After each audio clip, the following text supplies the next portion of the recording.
In this video, we're going to talk about the 10 biggest mistakes investors make. And if I'm being honest, I've made these mistakes too. So we're going to dive right in. I'm going to show you what they are and how you can avoid them. Number one is just trying to time the market.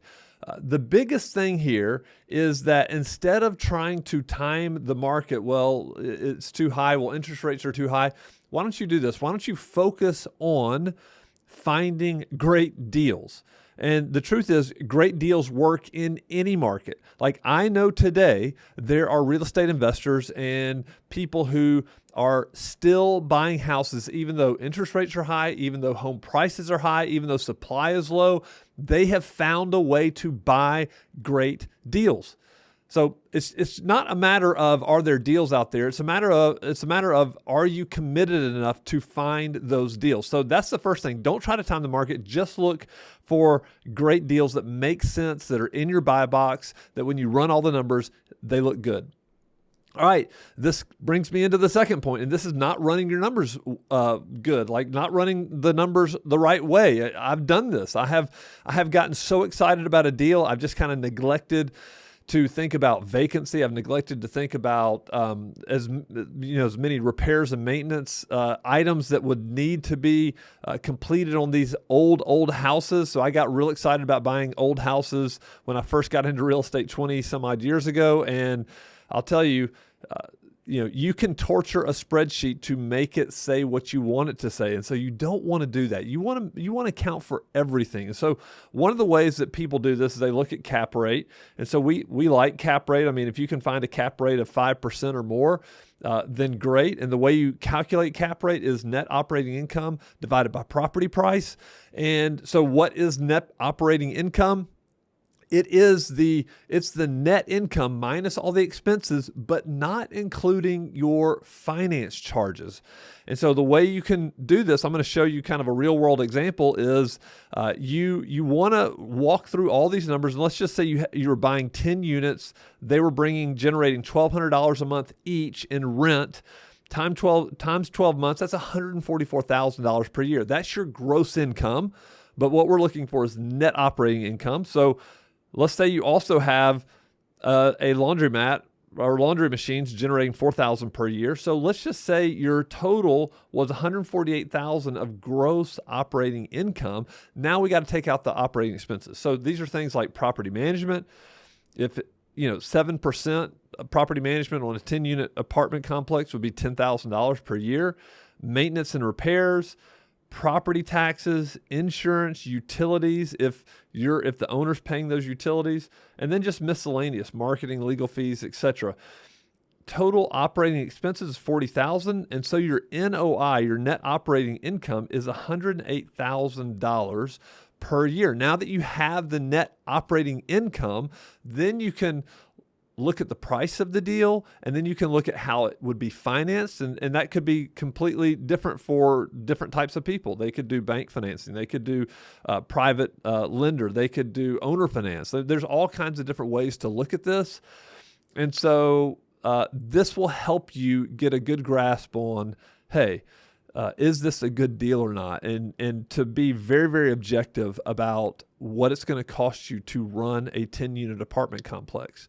It's going to be a little bit different for a single-family property. But regardless, I see people make tons of mistakes just simply because they're not running the numbers the right way. All right, number 3 is underestimating property management. Now listen, there's nothing fun about property management. We should know. Like, I know. I've managed my own properties, and then I hired Evernest to manage my properties. And then now that I'm here at Evernest, I just know the difficulty. Like, it is not easy work. It's really thankless work. Nobody's really patting you on the back. But I think if you can self-manage, I think you learn so much by self-managing that when you hire a property manager, you know what to look for. You know what you want in a property manager. And so I think you can go either way, but when people underestimate property management, it can be a disaster. I managed all my own properties, but I was living in the market and my properties were here in the market, and I was driving these streets all the time because I was buying and selling houses. So Here's common mistakes I see people make when they're trying to manage their own properties. They don't screen residents properly. They get too impatient about putting a resident in, so they skip some of the steps and they put somebody that doesn't need to be in their house in there. Not enforcing lease agreements, not understanding landlord-tenant law. And then really, I mean, if you want to hire a property manager, if you have a single family, you should expect around 10%, and then it kind of goes down depending on how many units you own and what kind of deal you can strike with the property manager. But don't underestimate this. And the way I like to look at it is, if your time is better spent doing something else, like finding deals, or maybe you've got a W-2 job, whatever it is, if your time is better spent doing something else, then do it and turn it over to a professional, unless you just want the education, which in that case I say do it yourself. All right.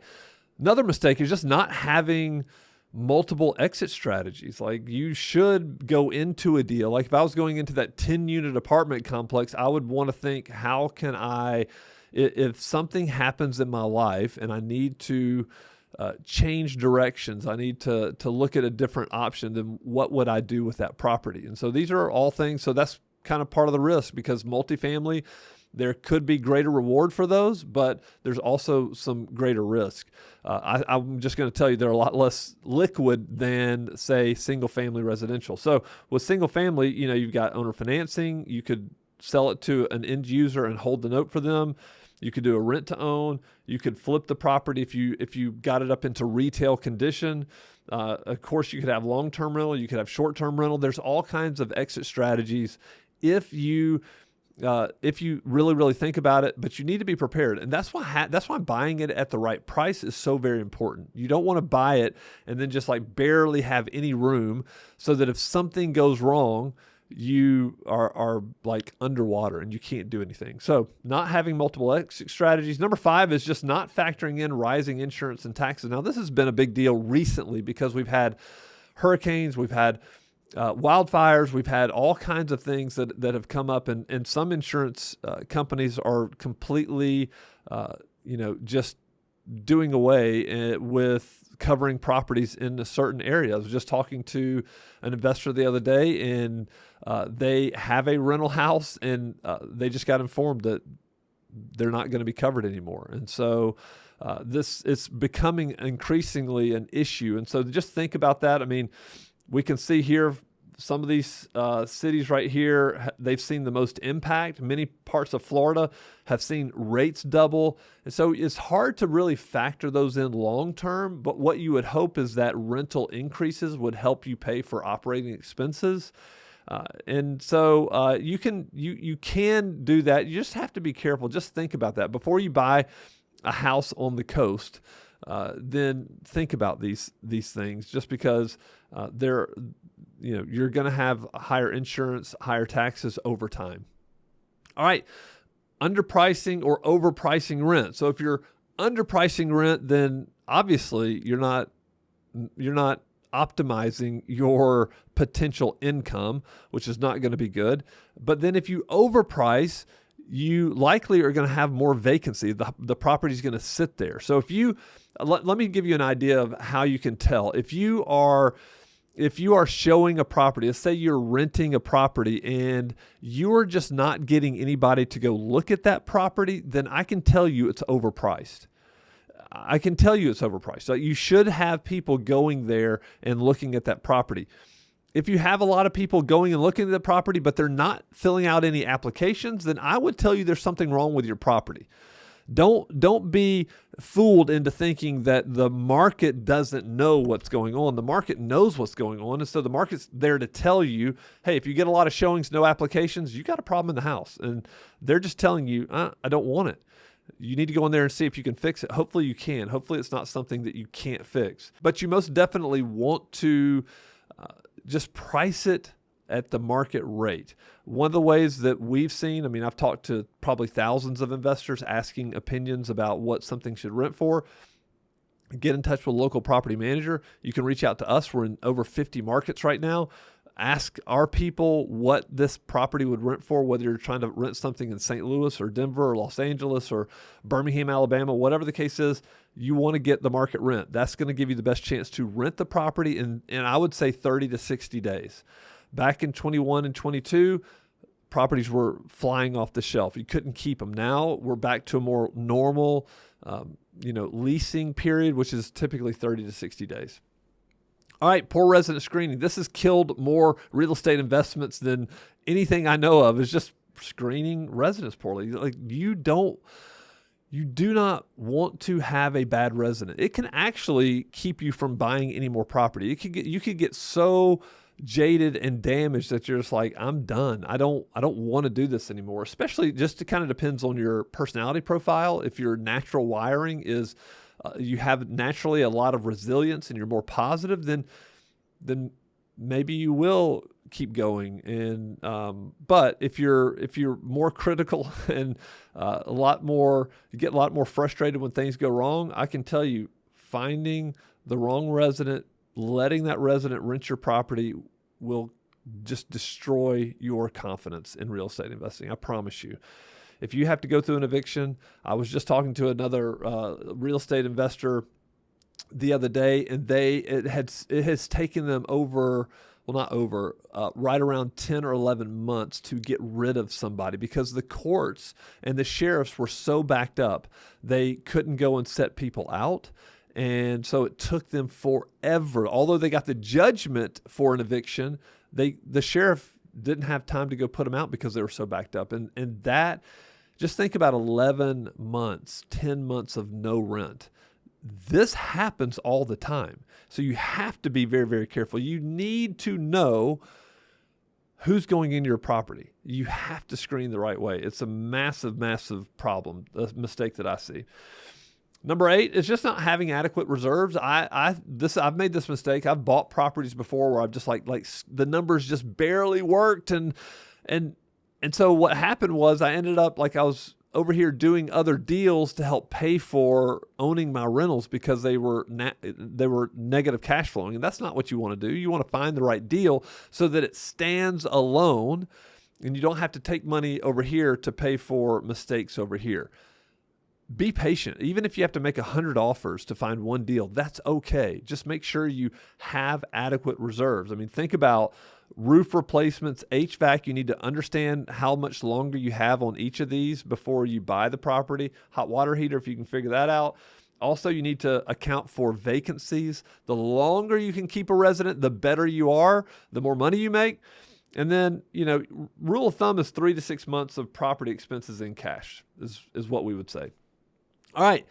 Another mistake is just not networking with other investors. Like I just stroked a check yesterday. We just wrote a check to join this national network of investors because it's that important. Even though we've got access, we have probably 10,000, 15,000 clients, and a lot of these are investors.